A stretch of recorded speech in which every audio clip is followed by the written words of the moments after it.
1957ஆம் ஆண்டு இந்தியா தனது நாணய வரலாற்றில் ஒரு புதிய கட்டத்தை எட்டியது.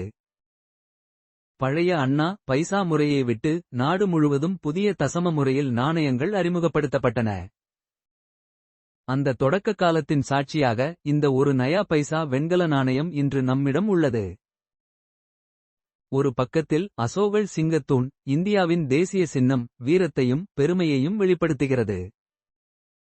மற்றொரு பக்கத்தில் 1 என்ற எண் அதனுடன் நயா பைசா என்ற எழுத்தும் 1957ஆம் ஆண்டும் பதிக்கப்பட்டுள்ளது.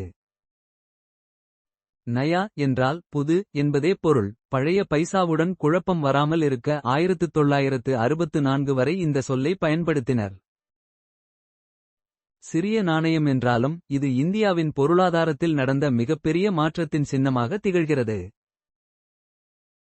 ஒரு நாட்டின் பாரம்பரியத்திலிருந்து நவீனத்துக்கான பயணத்தை தாங்கி நிற்கும் மௌன சாட்சி. இதுதான் இந்த 1957 நயா பைசா.